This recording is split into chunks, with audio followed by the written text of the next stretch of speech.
Chapter 1: The Wanderer Who Smiles Too Easily. I found him where the borderlands rot. Not at the center of chaos, where cultivators sharpen their reputations on blood and demon bones, but at the edge. A muddy road, a broken cart, a crying merchant who smelled of fear and stale wine, and Shinrue, sleeves rolled up, laughing as if nothing in this world could ever stain him. "Careful," he said, bracing the cart wheel with one shoulder. "If it snaps again, it'll land on your foot. Then you'll have two problems instead of one." The merchant sputtered gratitude. Too loud, too desperate. Shinrue only smiled. I watched from the shade of a withered locust tree, spiritual sense folded tight, aura masked beneath layers of righteous restraint. This body was carefully chosen. Noble lines, clean cultivation, harmless face, the kind people trusted without thinking. I had worn 1,000 skins before. This one was easy. Shinrue pushed. The wheel slid back into place with a groan of wood. No burst of chi. No visible exertion. Yet the ground beneath his feet compacted. Earth sighing under pressure it shouldn't have felt. Interesting. Done. You should replace the axle when you reach the city. Temporary fixes don't like long journeys, he said, stepping back. The merchant bowed so deeply his forehead nearly hit the dirt. He tried to press a pouch of coins into Shinrue's hands. Shinrue waved him off. "Keep it. You'll need it more than I will." Always that line. I felt irritation coil in my chest, sharp and familiar. The same heat as years ago, when I woke alone in a forest shelter that still smelled of medicine and ash. Food neatly stacked, wounds healed, and only one word left behind. "Farewell." Shinrue turned, dusting his hands. His eyes crinkled when he smiled, as if joy came naturally to him, as if the world had never once taught him to guard it. That was the first lie. No one like this survives by accident. I stepped forward, letting my presence register. "Impressive strength. Most would have used chi," I said mildly. He startled slightly. Not fear, just surprise, like a cat realizing it wasn't alone. "Oh, you saw that?" he asked. "I did." He scratched the back of his neck. "Guess I should work on being subtler." That wasn't false humility. That was assessment. He truly believed subtlety was his only mistake. I studied him openly now. Average robes. No sect insignia. Cultivation hidden so thoroughly that even I could barely taste it. A void where a mountain should be. My fingers twitched inside my sleeves. I wanted to tear that disguise apart. I wanted to see what he was hiding.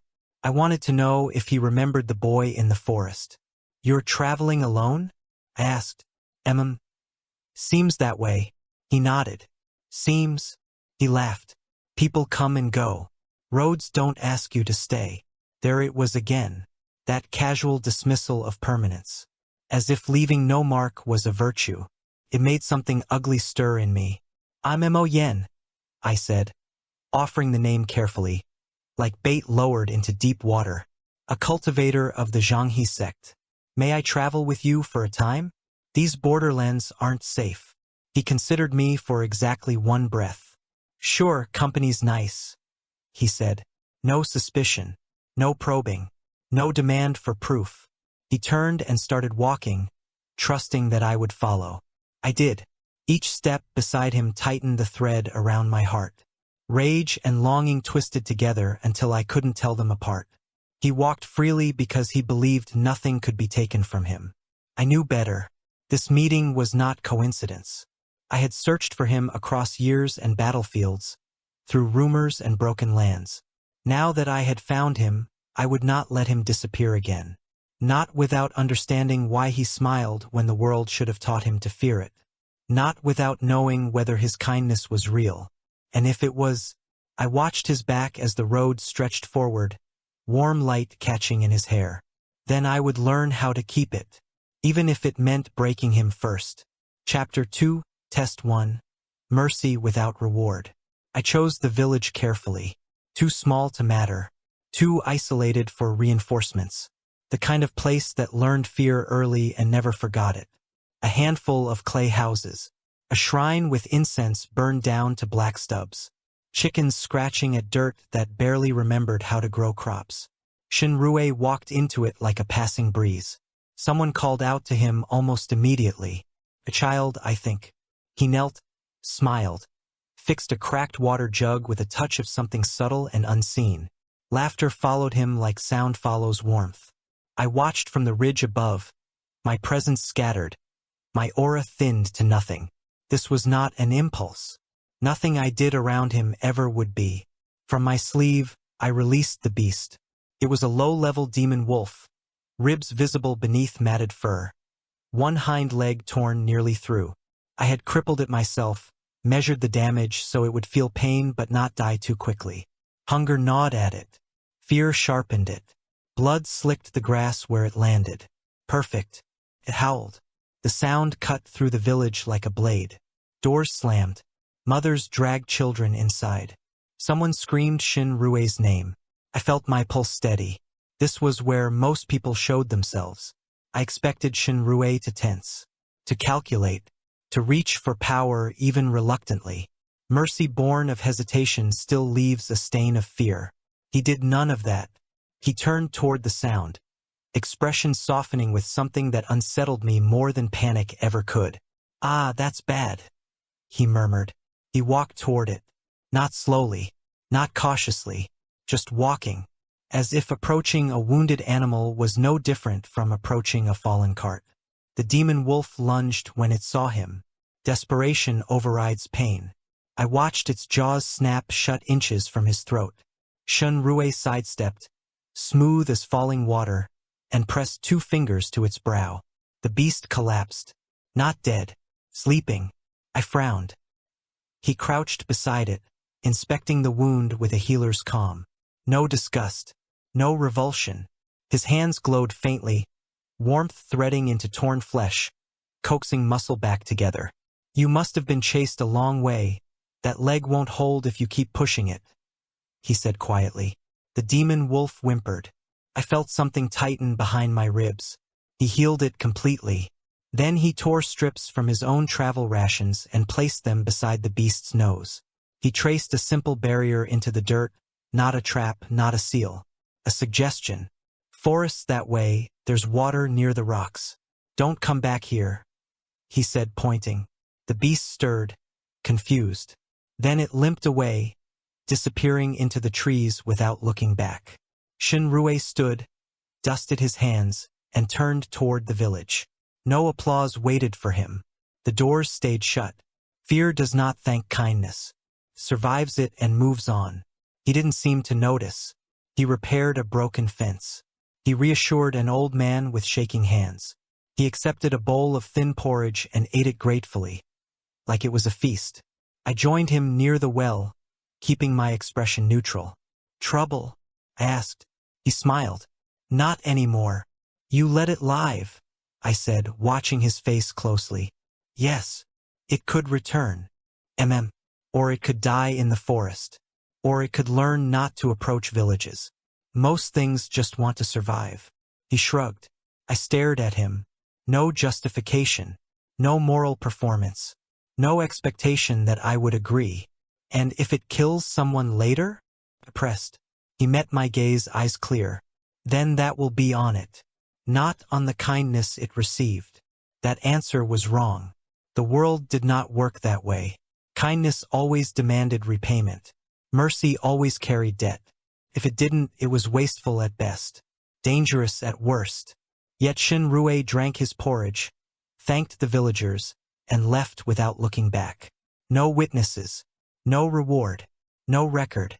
I stood alone by the well long after he was gone, fingers curling slowly. This was not foolishness. This was not naivete. This was something else entirely. Anomaly number 1, I decided. And as the sun dipped low and the village exhaled relief it didn't earn, I realized something that unsettled me more than the test's failure. I hadn't felt satisfaction. Only the growing, unbearable need to understand why he could give mercy so freely, and why he never stayed to see what it became. Chapter 3, Test 2, Power offered, power refused. Power reveals people faster than fear.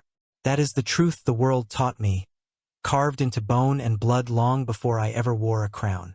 Give someone the chance to stand above another, and they will take it. Even the gentle ones. Especially the gentle ones. So I gave Shinrue that chance. The sect elder was easy to arrange. Elder Chiu of the Luoyun sect carried his arrogance like a badge of honor, mistaking seniority for invincibility. All it took was a whisper, a carefully placed rumor about a wandering cultivator hiding questionable techniques, and his pride did the rest.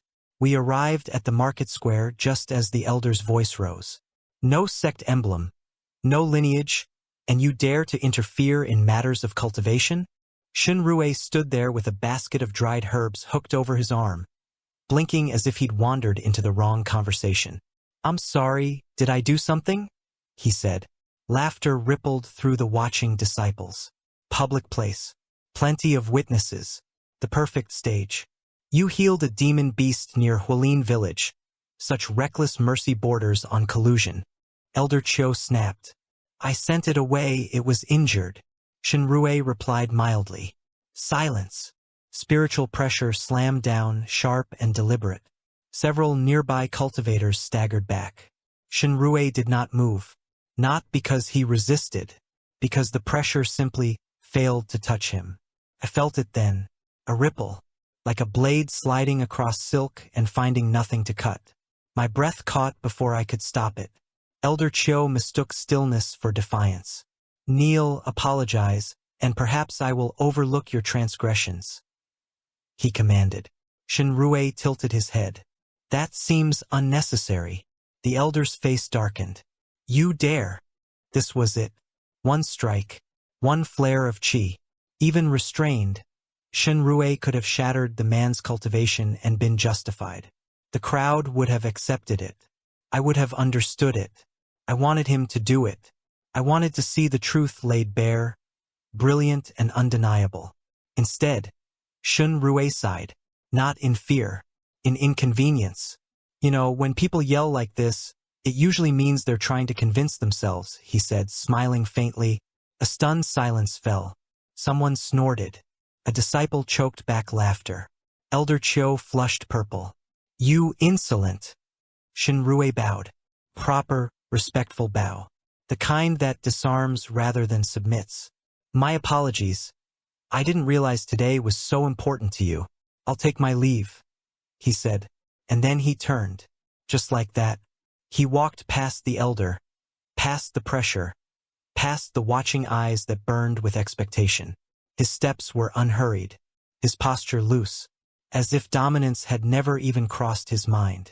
The spiritual pressure collapsed behind him, pointless. Elder Chiu stood there, robbed of victory, robbed of outrage, robbed even of an enemy worth hating. The crowd dispersed, disappointed. I remained still, my hands clenched inside my sleeves. Weakness. That was what it looked like. And it enraged me. I caught up to Shinrue at the edge of the square. You could have ended that, I said, keeping my voice even. Curious. Righteous. He glanced back at me. Ended what? The insult. The challenge. Oh. He seemed like he was having a bad day. He shrugged. A bad day. I felt something inside me crack, thin as ice under pressure. He tried to humiliate you, I said. Yes. He wanted to force you to submit. And that didn't bother you? Shinrue stopped walking. He looked at me then, really looked, as if noticing something beneath my words rather than inside them. Why should it? I know who I am. No one can define it. He said gently. That answer struck deeper than any blade. Power offered. Power refused. Not because he couldn't take it. Because he didn't need to.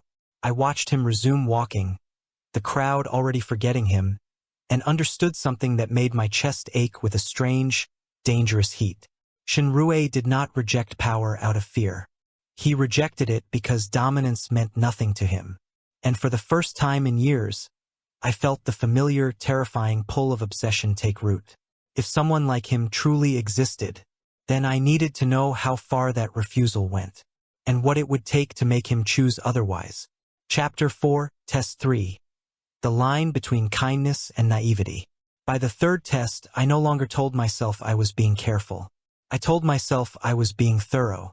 Kindness survives scrutiny only if it understands betrayal. Otherwise, it is merely ignorance dressed as virtue. I had learned that lesson early, when trusting the wrong hand meant waking up bleeding, alone, and abandoned. So I constructed betrayal with precision. The injured cultivator lay beside the road where the hills narrowed and the trees pressed close. His robes were torn. Blood stained his side. His breathing hitched just enough to sell pain without risking death.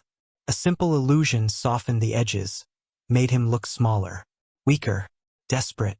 He was one of mine, loyal, disposable. I watched from above, senses stretched thin and sharp as wire. Shinrue found him just past midday. "Oh no, what happened?" he said softly, already kneeling. The man groaned. "Ambush, demons, my companions." His hand trembled as he reached out. "Please, I can't move." Shinrue didn't hesitate. He never does. He checked the wound, fingers gentle, chi threading in carefully. Too carefully. He was already adjusting his output, hiding the depth of what he could do even from the man bleeding at his feet. "You'll be all right. This looks worse than it is," Shinrue said. The fake cultivator's pulse steadied under Shinrue's touch. Relief crossed his face. Real relief. I felt a flicker of irritation at that. Gratitude came too easily to him. "Thank you, I thought I was going to die." The man whispered. "You weren't, you were just unlucky," Shinrue replied. I tightened my grip on the illusion thread. That was the signal. The forest shifted.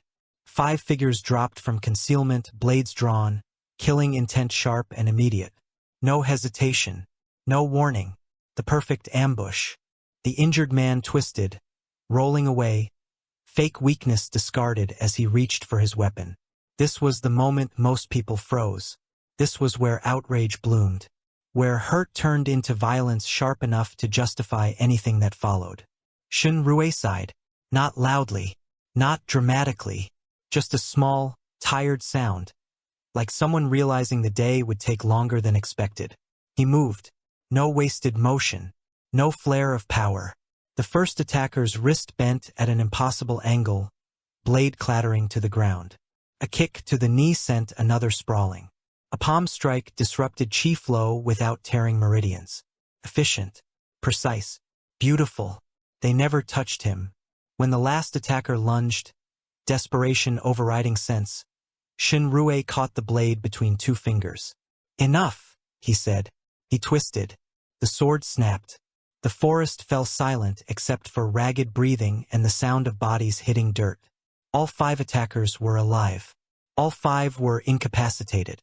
Shinrue stood among them, robes barely disturbed. I waited for the killing blow. It never came. He crouched, pressed fingers to pressure points, sealed meridians temporarily. Painful. Humiliating. Non-lethal. "You should choose your targets better. Next time, you might not meet someone patient," he told them calmly. One of them spat blood. "You let us go?" "Yes." "Why?" Shinrue considered that. "Because you failed." That was it. No sermon. No condemnation. No attempt to reform them. Just a boundary drawn and enforced. He stepped back, turned, and began gathering his things as if nothing significant had happened. I felt something twist inside me. They ran once the seals weakened, stumbling into the forest like frightened animals. Alive. Every single one. I descended after Shinrue left, standing in the place where violence had bloomed and died without satisfaction. The air still remembered his presence. Calm. Warm. Untroubled. He never kills. The realization unsettled me more than cruelty ever could have. Mercy in battle is not innocence. It is a choice made with full awareness of consequences. It means believing the world does not need to be controlled to be endured. That belief was foreign to me, dangerous, and suddenly sharply personal. Shinrue had been betrayed, attacked, and deceived, and still he walked away without taking anything in return. Not blood, not submission, not even an apology. I clenched my jaw. How many times could someone like that survive before the world corrected him? And why did the thought of that correction fill me with a quiet, rising fury? As I followed his trail through the trees, obsession coiled tighter around my heart. I had crossed a line, and instead of breaking him, I had learned just how unbreakable he truly was. Chapter 5, Test 4. Abandonment reversed. I did not tell myself this was cruelty. I told myself it was confirmation. By then, traveling together had settled into something dangerously close to routine. Shared fires, quiet roads, Shun Rue humming while he cooked, as if the world were not held together by threat and bloodshed. He never asked where I came from, never asked where I was going. He accepted my presence the way one accepts weather. That, more than anything, unsettled me. So I vanished. No warning, no excuse, no note. I erased my tracks with care, folding my aura into nothing, stepping sideways into shadow before dawn broke. If he noticed my absence, it would be when he woke to an empty camp and cooling embers. I watched from far enough away to remain unseen, close enough to feel the echo of his breath if panic took him. This was the test. If he was like everyone else, there would be anger, confusion, that sharp, desperate reaching people did when something they assumed was stable suddenly wasn't. If he cared, he would search. If he needed me, he would call my name. I waited. The sun rose. Shinrue stirred. He blinked, sitting up slowly, as if orienting himself not to danger but to absence. His gaze went to the place across the fire where I usually slept. Empty. No flicker of alarm crossed his face. He stood, stretched, and began his morning routine. I frowned. He washed his hands in the stream. He reheated yesterday's rice. He set a kettle over the fire. Only then did he pause, glancing once more at the space I should have occupied. "Oh," he murmured. That was all. No raised voice, no sharp intake of breath. Just that single sound, thoughtful rather than wounded. He ate alone. Each motion was unhurried, deliberate, as if solitude were not an emergency but a return to something familiar. Afterward, he packed his things. Then he did something that made my chest tighten painfully. He took out my untouched portion of dried meat. He set it neatly on a flat stone near the fire, wrapped against dust and insects. He refilled the water skin. He adjusted the shelter so it would hold against rain. Methodical, careful, familiar. My vision blurred for half a heartbeat. He stood, looked around once more, and smiled faintly, as if at a private thought. "Safe travels," he said quietly to no one. No message, no accusation, no farewell. He shouldered his pack and walked away without looking back. The forest swallowed him easily. I remained frozen long after his presence faded, the echo of his words carving into something raw and old inside me. Safe travels. Years ago, I had woken in a shelter that still held warmth. Food stacked with care. Wounds healed with hands that never trembled. No name, no explanation. Just one word left behind like a verdict. Farewell. I had screamed then.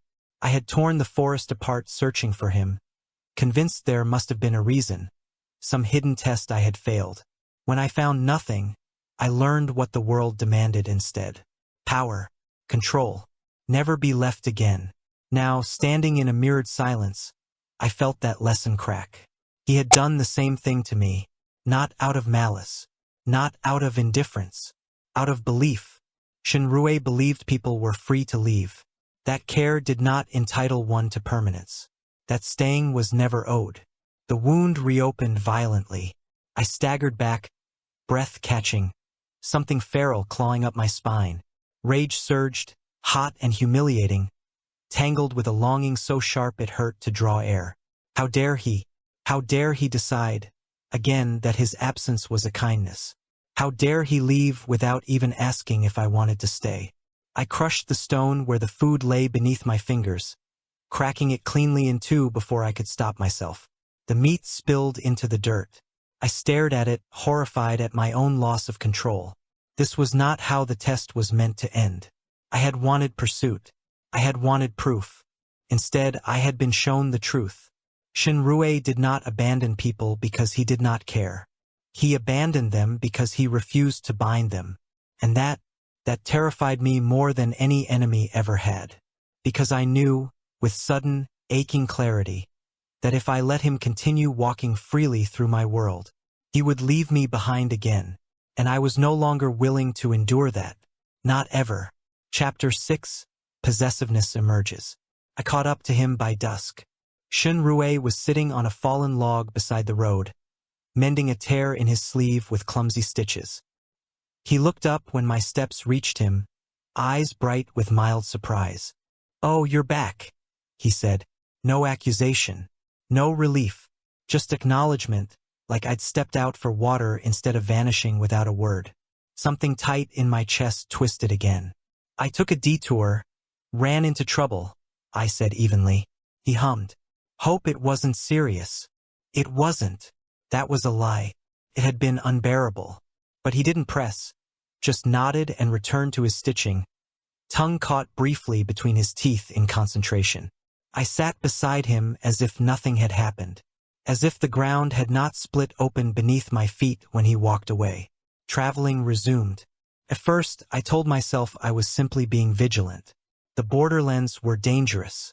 Shinrue invited attention without meaning to. His smile drew people like moths. Merchants lingered too long. Cultivators offered to share camps. A young healer walked beside us for nearly half a li before I intervened. I did not raise my voice. I did not draw a blade. I merely met the healer's eyes and let a fraction of myself surface. Just enough. The man paled, bowed hastily, and found an excuse to turn back. Shinrue blinked. "Did you know him?" "No," I said. "Ha! Strange." He shrugged. "Strange." The word followed me like mockery. It happened again, and again. A wandering cultivator who laughed too freely. A trader who lingered too close to Shinrue's side. Each time, I stepped between them without appearing to move. Each time, they left with stiff smiles and shallow breaths. I did not think the word consciously. That was the most alarming part. Shinrue noticed, eventually. "You scare people," he said one night, poking at the fire with a stick. I smiled faintly. "Only those with reason to be afraid." He laughed. "You say that like it's comforting. It should have been." Days later, we reached a crossroads where a group of cultivators argued loudly with a village headman. Accusations flew. Someone accused Shinrue of interfering again. The tension sharpened quickly. I stepped forward, already calculating how much pressure it would take to make them retreat without bloodshed. Before I could speak, one of them reached for Shinrue. I moved without thought. My hand closed around Shinrue's wrist, pulling him back against my chest. Possession sparked hot and immediate, a territorial instinct too deep to bother disguising. "Enough," I said softly, letting something ancient bleed into my voice. The cultivator froze. So did Shinrue. I leaned down, lips close to his ear, breath steady despite the storm inside me. "You don't need anyone else." The words tasted like truth. The others backed away quickly, muttering excuses. The confrontation dissolved, leaving only dust and the sound of my own heartbeat pounding too loudly in my ears. Shinrue stared at me for a moment. Then he laughed. It was light, unbothered, almost fond. "Mo-yen, you're intense sometimes," he said, amused, intense. He gently pulled his wrist free, not noticing the way my fingers resisted for half a second too long. "I can handle myself, you don't have to scare everyone off," he added. I forced myself to nod. "Of course." Inside something snarled. He didn't see it. He didn't see the way my attention narrowed whenever someone else looked at him too long. He didn't feel the invisible lines I'd begun drawing around him, the quiet calculations of threat and distance and removal. He walked freely, unaware that the space around him was slowly becoming mine. That night, as he slept peacefully across the fire, I stayed awake, watching the rise and fall of his chest. He trusted me. He laughed when I showed my teeth. And for the first time, the thought settled fully, comfortably into my bones. If the world would not teach him to stay, then I would. Gently if possible. Forcefully if necessary. Either way, I would not let him walk away again. Chapter 7, Test 5. Temptation of Absolute Power. By then, restraint had become unbearable. I had circled him long enough, watched him choose mercy, choose absence, choose softness in a world that devoured such things. Each refusal tightened the pressure behind my eyes, a need building towards something sharp and decisive. I did not want another answer spoken lightly over a campfire. I wanted revelation, so I created a calamity, not a skirmish, not a threat that could be sidestepped with clever words or quiet kindness. I set forces in motion that would grind a city to dust if left unchecked. A spiritual fault line beneath the valley, destabilized just enough to awaken. Demonic chi seeped upward, poisoning wells, warping beasts, cracking the air itself. A righteous sect would need elders. An elder would need disciples. Disciples would die, unless someone intervened with overwhelming force. We arrived at the city as the sky darkened unnaturally, clouds churning low and fast, thunder rumbling without lightning. Cultivators scrambled. Talismans burned out in seconds. Panic spread like rot. Shinrue took it all in quietly. "This is bad," he said. "Yes, it will only worsen," I replied, watching him closely. A tremor shook the ground. A tower collapsed at the city's edge. Screams rose. This was it. This was where masks shattered. "Stand back. We'll form a suppression array," a sect leader shouted. It failed before it completed. Chi backlash flung cultivators across the square. Blood splattered stone. The fault line widened, demonic energy surging like a living thing. I felt the temptation rise in him. Not fear. Responsibility. It was unmistakable. His posture shifted. His breathing slowed. For a heartbeat, the world bent subtly toward him, like iron filings toward a magnet. My pulse spiked. Do it, I thought. Show me. Shinrue closed his eyes. And then he smiled. Not carefree. Resigned. "Mo Yen, can you help me with something?" he said softly. Help him? Before I could respond, he moved. Not toward the fault line, but toward the city's outskirts. He grabbed chalk from a fallen cultivator's pack, scattering it as he ran. Lines appeared on the ground, rough and uneven, forming symbols too simple to matter. Or so it seemed. He shouted instructions to panicked civilians, redirecting them through narrow streets, away from invisible danger. He nudged a formation here, sabotaged another there, always just slightly off, always plausible. I stared, confused. The fault line surged again, and then shifted. The demonic chi didn't dissipate. It flowed, redirected along Shinrue's crude markings, siphoned harmlessly into the surrounding hills, grounding itself into stone and soil that could endure it. Impossible. No single cultivator could manage that level of redirection without anchoring themselves as a conduit. The backlash alone would have destroyed them, unless they were not pushing, unless they were guiding. Shinrue never once unleashed power outward. He adjusted angles, changed outcomes, let the calamity exhaust itself against inevitability rather than force. The ground stilled, the sky lightened, silence fell, broken only by stunned breathing. The city still stood. Shinrue wiped sweat from his brow, looking faintly embarrassed. That was close. Close. I felt hollow. He had saved everyone, and shown nothing. No flare, no signature, no proof that anyone could seize and bind. Even I, watching with senses sharpened to their limit, had caught only impressions. Pressure without direction. Strength without assertion. Restraint so complete it bordered on cruelty. I approached him slowly. "You could have ended it faster," I said. "Yes," he agreed easily. "Why didn't you?" He looked at me. Really looked. Eyes steady and open. "Because faster isn't always better. And because—" He hesitated, then shrugged. "Because power that solves everything stops people from solving anything themselves." That answer broke something in me. I had ruled through power because the world demanded it. Because without it, I would have been crushed and forgotten and left bleeding in the dirt. Shinrue lived without it because he did not need to be remembered at all. In that moment, I understood the truth I had been circling since the forest, since the village, since the first smile that refused to fear me. He was stronger than me, not in force, in refusal, and that terrified me more than any enemy. Because how do you conquer someone who will not reach for dominance? And how do you keep someone who could walk away from everything, including you, without regret? As the city erupted into grateful chaos around us, Shunrue laughed softly, already drifting toward the next problem, the next place he would not stay. I watched him, obsession tightening like a noose. If restraint was his true strength, then I would be the one thing he could not simply redirect and leave behind. Chapter 8, First Possessive Kiss. I dreamed of the shelter. It was exactly as it had been, down to the smell of damp wood and boiled herbs. The roof patched with care.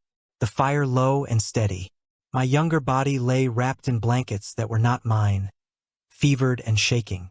Shinrue sat beside me, not smiling. That was wrong. Even in memory, he should have been smiling. "Don't go," I said. My voice sounded thin, childish. He looked at me then, eyes gentle and distant, like someone already halfway gone. "I'm not staying," he replied. I grabbed his sleeve. "I'll be good. I won't slow you down. I won't need anything." He peeled my fingers away one by one, careful not to hurt me. "I know, that's why I'm leaving," he said softly. I woke with a gasp, hand clenched around empty air. The camp was quiet. Dawn bled pale gold through the trees. For a moment, disorientation tangled with terror, and I reached out instinctively. He was there. Shinrue slept across the dying fire, curled on his side, breath even, unharmed. Real. Relief hit first, then fury. It had no clear target.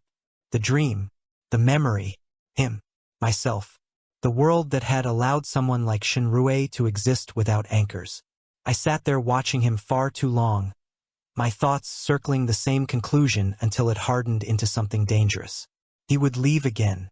Not today, not tomorrow, but someday, when the road curved and staying felt unnecessary. He would smile.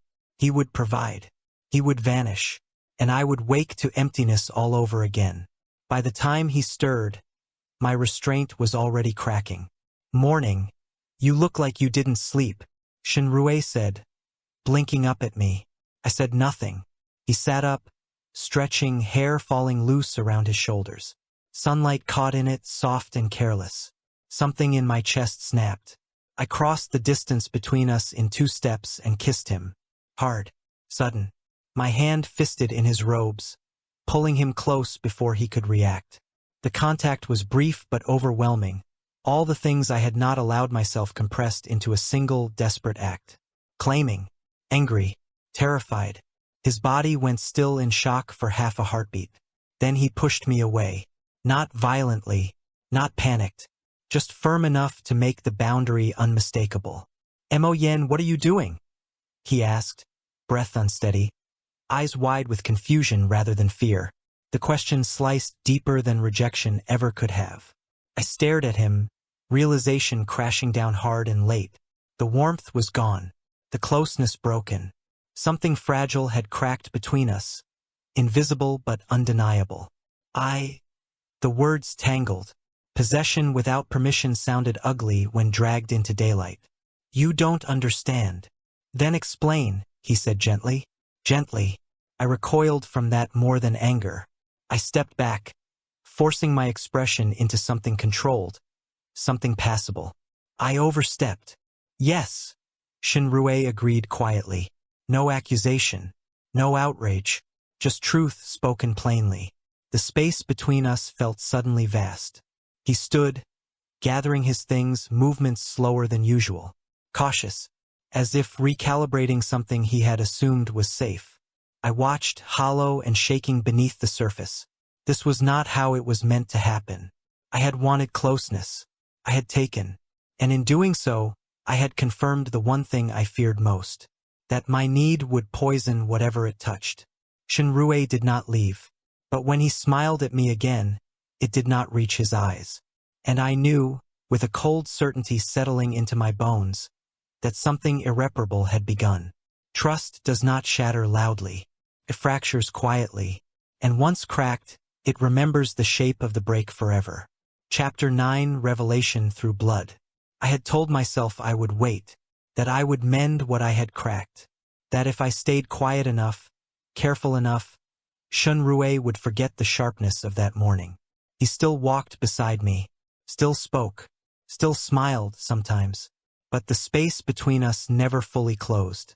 And then the invasion came, not a test, not a controlled variable. Real demons tore through the northern pass at dusk, ripping through wards like paper soaked in blood. The sky darkened under corrupted chi, thick enough to choke. Screams rose from the outskirts of the town as beasts poured in, eyes burning with hunger and madness. I felt them instantly. My kind, my responsibility, my failure. Cultivators rushed to respond. Defensive lines formed too slowly, too poorly. Panic spread faster than coordination ever could.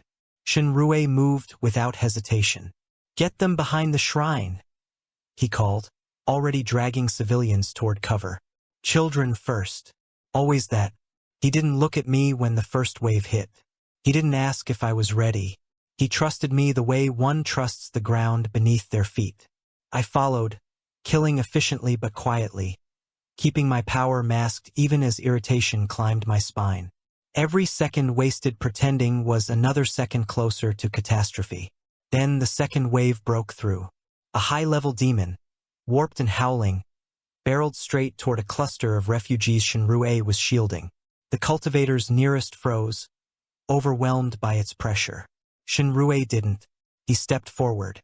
"Mo Yen, cover the left," he shouted. I did. I was half a heartbeat too slow.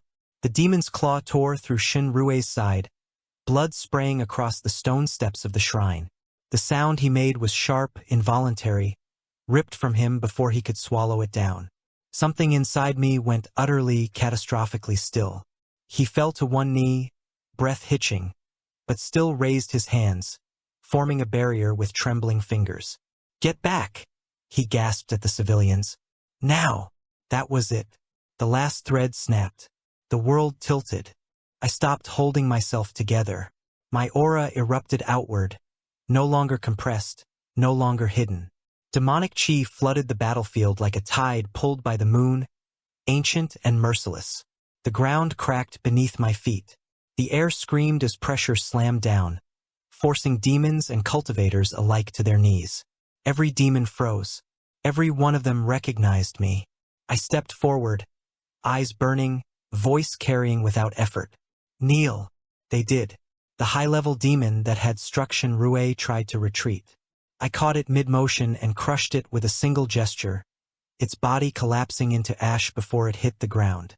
I didn't feel satisfaction, only terror. I was at Shunrui's side in an instant, hands already glowing with power I no longer cared to disguise. Blood soaked my sleeves as I pressed them to his wound, stabilizing him with brutal efficiency. "Stay with me, do not leave. Do you hear me?" I ordered, voice shaking despite myself. He looked up at me, eyes unfocused, breath shallow.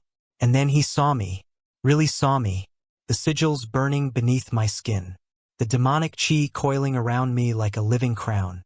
Understanding dawned slowly, painfully. "Mo Yen?" he whispered. "Yes," I said, throat tight. His eyes widened, not in fear but in realization. "The Demon Lord," he breathed.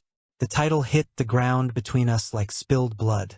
Around us, the battlefield had gone deathly silent. Demons prostrated themselves. Cultivators stared in horror and awe. The invasion ended not with strategy, but with recognition. I barely noticed.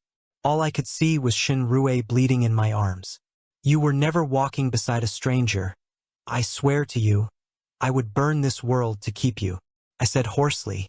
His hand twitched, fingers brushing my sleeve, grounding me more than any command ever had. "So that's why," he murmured weakly. "You were watching me." "Yes, always." I wanted to tell him everything. The forest, the shelter, the farewell that had carved me hollow. but his eyes fluttered, his consciousness slipping. "Don't," I said sharply, pouring more power into him, uncaring of witnesses now. "Don't you dare leave me like that again." His lips curved faintly. "Even now? Again? What do you mean again?" he whispered. Then he went still. The sound I made then was not human. I gathered him into my arms, demonic aura roaring unchecked, and dared the heavens themselves to object. Let them fear me. Let them name me monster, tyrant, lord of demons. None of it mattered, because the truth stood bare at last, written in blood and power, and the way Shinrue had looked at me with dawning understanding. He had never been traveling with a harmless cultivator. He had been walking beside the thing that would destroy the world, if that was what it took to keep him from ever bleeding alone again. Chapter 10: The Feeling of Being Watched. Shinrue survived. Of course he did. I told myself that with grim certainty as I stood beside his bed, watching the slow, steady rise of his chest. The healers bowed until their spines shook. They whispered words like miraculous and impossible, as if survival itself were a story they needed to justify. I dismissed them all. I remained. For 3 days he slept. For 3 nights I did not. When he woke, he did not look for me. That should have been the first warning. He stared at the ceiling, eyes calm, unfocused, as if mapping something vast and unpleasant. When he finally turned his head and saw me, there was no fear in his gaze. No awe, only distance. "You're awake," I said. "Yes." His voice was even. Too even. "How do you feel?" "Like I was hit by something large," he said after a pause. "And like I owe several people apologies for worrying them." That was Shinrue. Even broken, he thought outward. I reached for his wrist to check his pulse. He let me, but his fingers did not curl back around mine. The healers cleared him within the day. His body healed faster than it should have. He thanked them politely, smiled when appropriate, walked slowly through the compound gardens like a guest who did not intend to stay long. He spoke less, watched more. I felt it, that subtle shift, like standing beneath a blade you can't see but know is there. On the second evening, he finally asked, "How long have you been arranging my path?" I stilled. "Arranging?" I echoed carefully. "Yes." He did not look at me. His gaze rested on a koi pond, watching ripples fade. The village with the demon beast. The ambush. The sect elder. Even the city. Each word landed with quiet precision. "You were always nearby, always ready. I thought it was coincidence." He asked. He turned to face me at last. And then I realized it was surveillance. Something cold slid through my chest. "I never let you come to harm," I said. "That isn't the point." His tone was still gentle. "That hurt more than anger would have. You controlled the dangers, you decided how afraid I was allowed to be. You tested my responses." He went on. I opened my mouth. Nothing defensible came out. "Did any of it matter?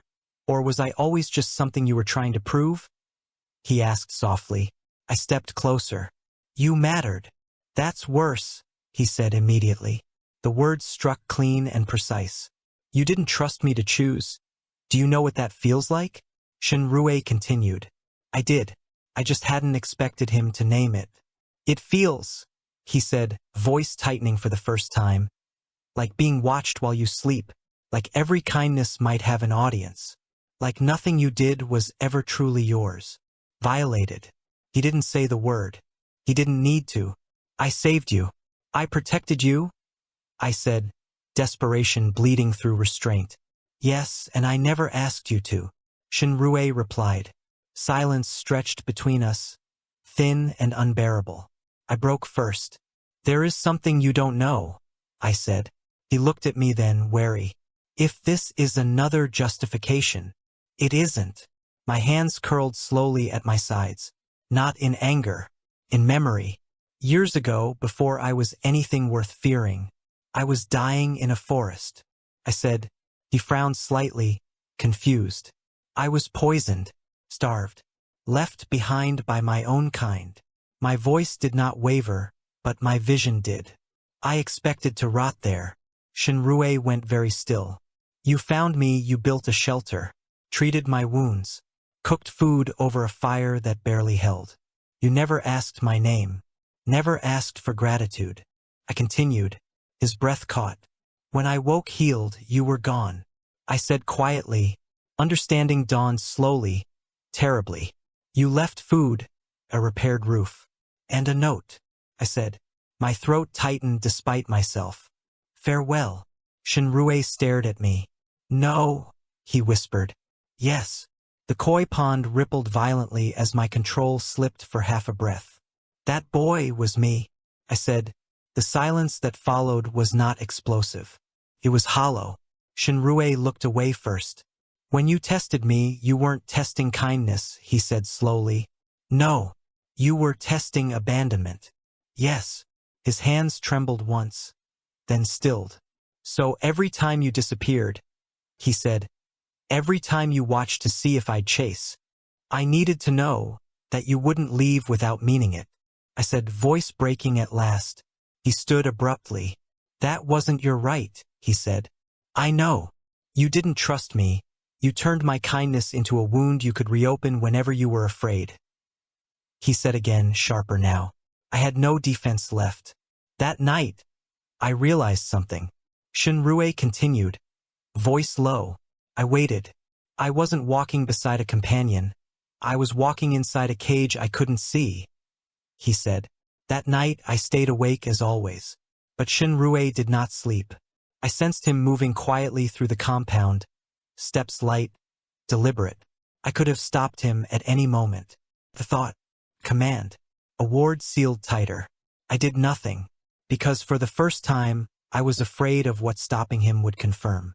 When I entered the room he had been using, it was empty. The bed neatly made, his few belongings gone. On the table, food wrapped carefully against the night air. Enough for one person, set where I would find it. The room was intact, undisturbed. No note, the same way he always left. My vision swam. Not again. I reached out with my senses, searching instinctively, and found nothing. No trace, no direction. Just the vast, open world he trusted enough to walk into alone. This time I understood. He had not left because he was afraid. He had left because he had been wronged. And that truth weighed heavier than any blade. I stood there long after the candles burned low, staring at the place he had occupied, the care he had taken even in departure. Shinrue had walked away without confrontation, without accusation, without asking me to follow.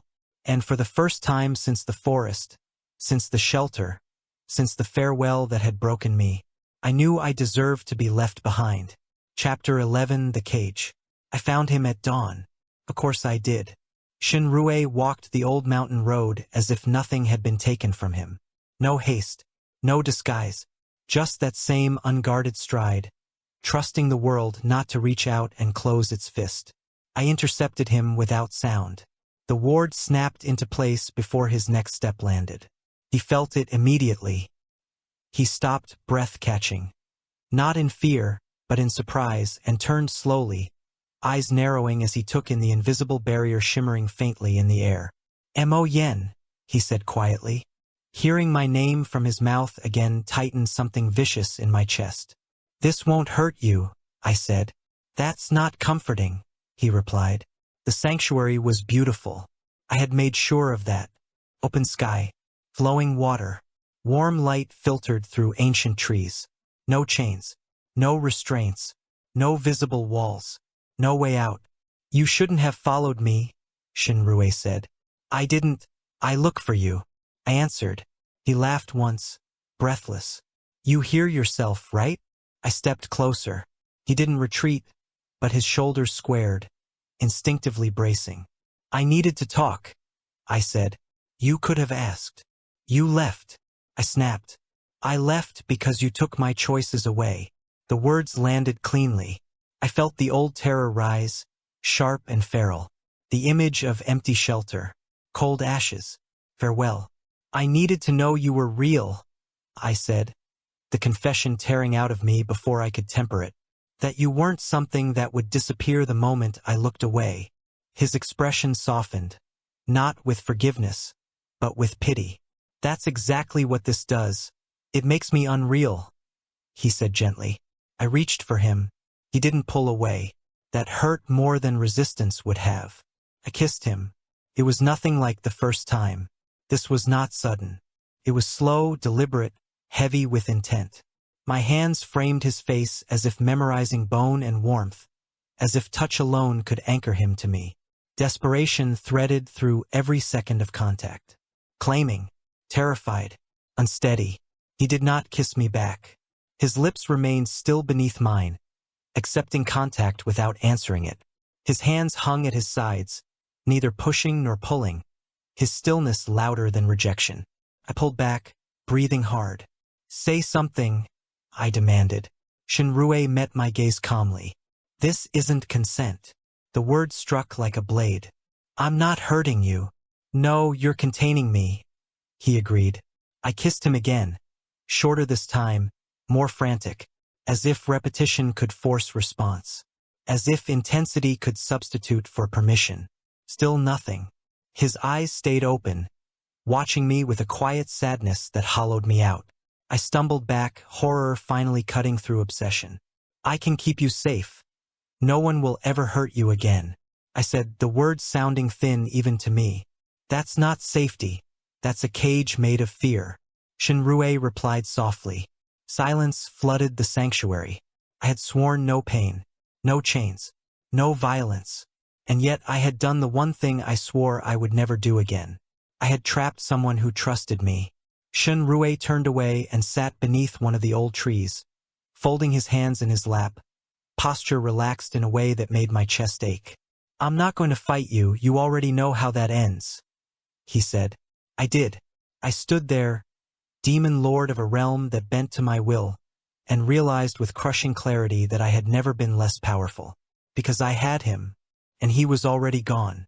Chapter 12 Truth spoken at the breaking point. The sanctuary did not change. The sky remained blue. The water kept flowing. The wards held steady, seamless, and absolute. Prison so gentle. Shinrue treated it like weather. He woke when he wished. He cooked with what I provided. He walked the perimeter once, hands folded behind his back, testing nothing. When he realized what the space was, truly was, he stopped acknowledging the edges entirely. That was worse than anger. I told myself I was waiting for the right moment. I told myself I was giving him time.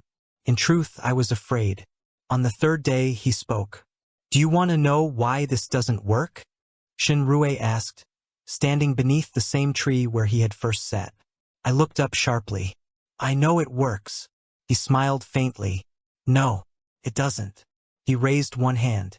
The world stilled, not froze, not shattered, simply paused, like a breath held by the land itself. The flowing water hung suspended. Leaves stopped mid-fall. Even the wards, my wards, flickered, their structure exposed in a way I had never seen. My heart slammed hard against my ribs. Shinrue lowered his hand again. Everything resumed. I could leave whenever I want, he said calmly. The words hit like a physical blow. That's impossible. My voice failed. I forced it steady. No, it's just inconvenient, he replied gently. I stared at him, really stared, seeing past the soft robes and easy posture to the vast, terrifying stillness beneath. Power not pressing outward, not demanding acknowledgement. Waiting. You never tested my limits. You tested how much of yourself you could put between me and the world. Shinrue continued. Each sentence peeled something raw from my chest. You wanted to know if my kindness was real, if my restraint would break, if I'd become something ugly when cornered. His gaze met mine, steady and unbearably kind. But you weren't afraid of me. I swallowed. You were afraid of being left. The sanctuary felt suddenly too small to contain my breath. You didn't test me, you tested your fear, he said softly. Silence followed, deep and absolute. I saw it then, the pattern I had refused to name. Each test, each engineered danger, each moment where I stood ready to intervene, not to protect him, but to ensure I was needed. I had mistaken proximity for security, possession for safety, love for vigilance. I broke something, I said hoarsely. Yes. No softening. No excuse. You destroyed trust, Shinrue continued. Not with the cage. That was only the last step. He took a step closer, stopping just short of me. You destroyed it every time you decided I couldn't be allowed to choose freely. I wanted to argue. I had ruled nations, broken heavens. I had never lacked words before. None came. I don't hate you, but I can't breathe like this, Shinrue said, and somehow that hurt more than condemnation. Something in me finally gave way. I looked at the wards, at the perfect geometry of control I had shaped so carefully, and saw them for what they were. Fear made solid. I thought that if I held the world still long enough, nothing could take you from me. I said slowly. Shinrue's expression softened, sorrow threading through his calm. You don't lose people because the world moves. You lose them when you stop letting them. My hands trembled as I reached out. Not for him, but for the sanctuary itself. With a thought, the wards unraveled. Light scattered like dust in water. The invisible walls dissolved. The cage vanished so completely it was as if it had never existed. The world rushed back in. Wind, sound, distance, freedom. Shinrue exhaled quietly, like someone setting down a heavy burden. I did not reach for him. I did not ask him to stay. For the first time since the forest, since the shelter, since that first, unforgivable farewell, I let go without trying to anchor the moment. I won't cage you again, I said. The vow burned deeper than any oath of power I had ever sworn. He nodded. That's all I needed to hear. Whether he would walk away after this, I did not know. Whether I deserved another chance, I did not assume. But as the sanctuary faded into an ordinary stretch of mountain and sky, I understood something at last. Restraint was not weakness, and love, if it was to survive at all, could not be taken. It had to be left free enough to return. Chapter 13, Walk with Me or Walk Alone. Letting go did not end the obsession. It starved it. The days after the sanctuary felt like walking with a limb freshly torn free.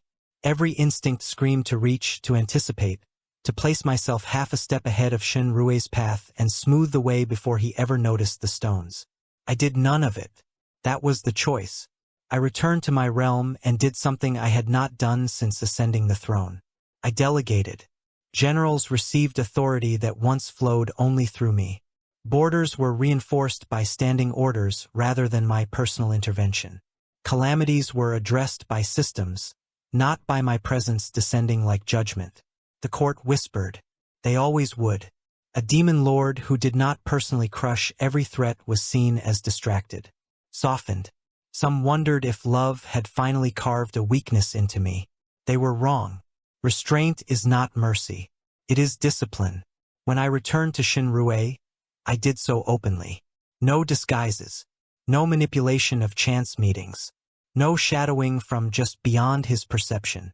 I walked up the road like any other traveler. He saw me from a distance and stopped. No tension. No relief. Just awareness. You're back, he said. Yes.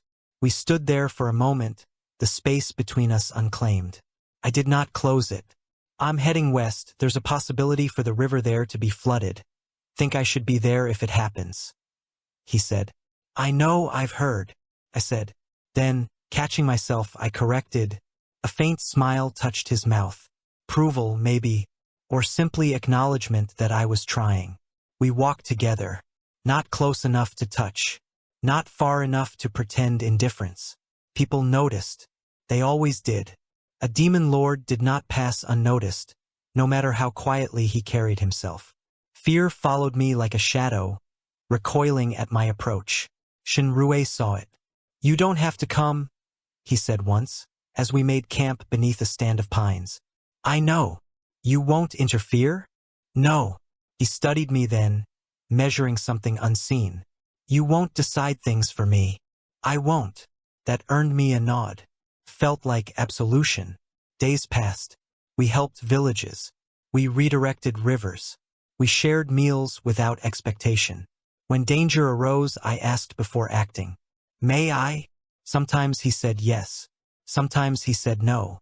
Each refusal burned. Each acceptance grounded me. One night, as the fire crackled low, I spoke the words I had been turning over like a blade against my ribs. I love you. He looked up slowly. I didn't kneel. I didn't reach. I didn't demand an answer. I simply let the truth exist between us, stripped of hooks and chains. I don't want to own you. I don't want to be needed out of fear. If you walk away tomorrow, I won't follow unless you ask me to. I continued. Silence stretched. Shinrue's gaze softened, but it did not melt. I believe you mean that, he said. But, I asked quietly, but meaning it doesn't undo what happened. Trust isn't rebuilt by declarations. It's rebuilt by patterns. He poked at the fire, sparks lifting into the night. I nodded. Then watch my pattern. He smiled then. Small. Real. Not yielding. I am, he said. When we slept, there was still space between us. It hurt. I let it. In the morning, we continued down the road together, two figures walking side by side without illusion or pretense. I did not know if he would ever choose me, but for the first time, that uncertainty did not feel like annihilation. It felt like honesty. Walk with me or walk alone. Either way, I would not reach out and cage the world again. Chapter 14, Love Chosen, Not Taken. We reached the village at dusk. From a distance, it looked peaceful enough. Smoke curled from chimneys. Lanterns flickered on as the sun sank behind the hills. But the air was wrong. Too damp. Too heavy. The earth beneath my boots felt swollen, as if it had been holding its breath for days. Shinrue noticed it at the same time I did. The river's angry, he murmured. I followed his gaze. The waterline sat far too high against the banks, pressing outward like something restrained by habit rather than strength. Makeshift barriers lined the edge. Sandbags. Wooden stakes driven by tired hands. Someone had already tried. We entered the village quietly. People watched us with the careful hope of those who had already been disappointed once. An elder approached Shinrue first, instinctively, as if kindness had a gravity all its own. It keeps rising at night, the man said. We reinforce during the day, but by morning, he spread his hands. Shinrue nodded, already kneeling to touch the soil.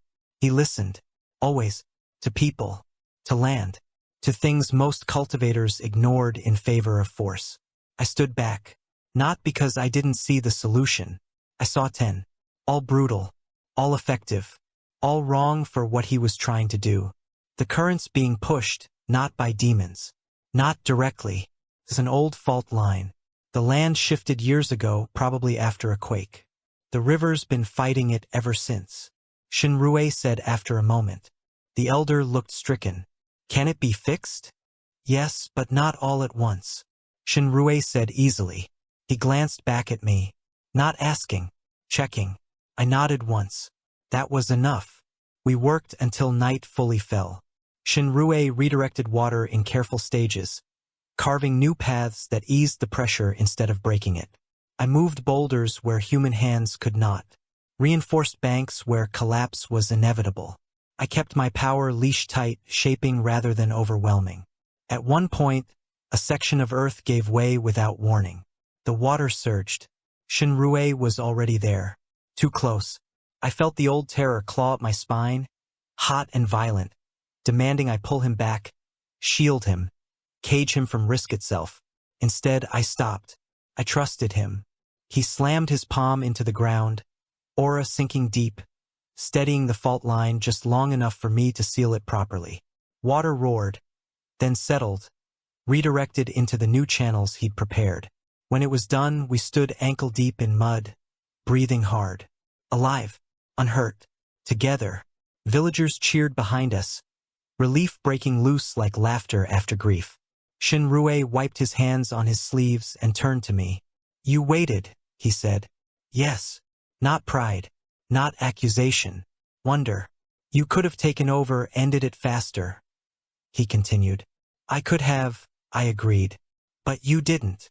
I shook my head. You were already doing it. Something shifted in his expression then. Not gratitude. Recognition. We walked away from the noise, toward the quiet edge of the river where lantern light thinned. The water flowed calmly now, obedient not to power, but to understanding. He stopped. So did I. For a moment, neither of us spoke. The night pressed in, heavy with everything unsaid. Then Shinrue stepped closer. No hesitation, no testing glance. He reached up, fingers curling briefly into my robes, grounding himself, making sure I wasn't moving to claim. Then he kissed me, not sudden, not desperate, chosen. His lips met mine with calm certainty, as if this decision had been forming quietly for days, waiting only for proof. The world did not shatter. It aligned. I held still for a breath, terror and awe warring in my chest. Then I lifted my hand and rested it at his waist. Open, unarmed, asking. He stayed. When he pulled back, his forehead rested lightly against my chest. "This is me choosing," he said. "I know," I replied, voice rough. His eyes lifted, steady and clear. "If you cage me again, I'll leave for real." The words cut clean. No anger, no threat. Truth. "I accept that," I said. It hurt. It was supposed to. "I won't decide your path. I won't decide your safety. If you walk away, I'll let you." He searched my face, then smiled. "Good, then stay," he said softly. That night we shared a fire and silence. No vows, no promises carved into fate, just presence.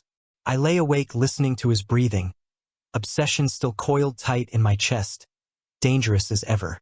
But now it was restrained, not by fear, by choice. Love was no longer something I seized. It was something I was allowed to hold, and I would rather bleed than steal it again. Chapter 15. The world adjusts.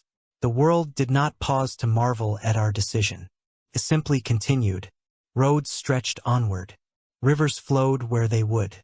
Trouble bloomed in small, ordinary ways that never made it into legends. Shinrue and I walked into it all like any other pair of travelers. Dust on our hems, warmth shared at night, silence no longer sharp between us. I still ruled. That truth did not vanish just because my hands were no longer stained with fresh blood. At dawn, while Shinrue brewed tea over a small fire, I sent my will outward. Orders traveled through seals and shadows, carried by generals who knew better than to disappoint me. Borders held. Uprisings were crushed before they grew teeth. Treaties were enforced with quiet threat rather than spectacle. I did not need to be present to be feared. When Shinrue glanced over, I was simply another man warming his hands. "You're thinking loudly again," he said once, passing me a cup. "I'm multitasking," he snorted. "That sounds dangerous." "For everyone else," I agreed. Traveling with him meant adjusting my instincts daily. I still noticed everything. The way strangers lingered too long. The way danger shifted its weight before striking. Possession stirred easily, like a blade eager for its sheath. The difference was what I did with it. "Do you want me to intervene?" I asked when a group of cultivators began circling too close. Shinrue assessed them calmly. "Not yet." So I waited. When night fell, we made camp beneath an old cedar. The air was cool, the stars sharp and bright. Shinrue stretched, joints popping faintly, then sat beside me. "Come here," he said. Not a command, an invitation. I turned toward him slowly, giving him time to reconsider. He didn't. He leaned in first this time, hand settling against my chest, fingers curling into fabric. The kiss began gently, exploratory, as if confirming we were still real. Then it deepened. He kissed like he lived, open, unguarded, fully present. I followed his lead, careful even as hunger surged. My hand slid to the back of his neck, thumb brushing warm skin, asking without words. He tilted his head, granting access. The kiss grew heavier, slower. Heat pooled where our bodies pressed together, grounding rather than consuming. I could have taken more, wanted to. I didn't. When I finally pulled back, my forehead rested against his. Still obsessive, still wanting, still restrained. He smiled, breath warm against my lips. "You're thinking again." "I'm choosing," I corrected. that earned a soft laugh. Days blurred into a rhythm. We repaired wards, guided lost spirits, redirected small disasters before they grew teeth. At night we shared warmth. Sometimes kisses turned lingering, hands exploring familiar boundaries. Sometimes we simply slept, backs pressed together, quiet trust heavy and precious. From time to time, messengers found me. They knelt, they whispered, they trembled. I listened. Then I dismissed them and returned to Shinrue's side. One evening, as we walked along a cliff path overlooking a valley lit by lanterns, Shinrue spoke without looking at me. "You never stopped being a demon lord," he said. "No, but you still travel with me." "Yes." He stopped walking and turned to face me fully. Wind tugged at his sleeves, at his hair. "I don't need you to be harmless. I need you to be honest," he said. I reached out, brushing my thumb along his jaw. "Then know this, I rule a realm that would burn the world for me. And I would still stop if you asked," I said quietly. His eyes softened. "That's enough," he said. We stood there a moment longer, then continued down the path together. Once I tested kindness to see if it would break. Now I walk beside the man who never knew he was being tested at all. The world adjusted. So did I. And for the first time, obsession did not demand possession. It learned to walk.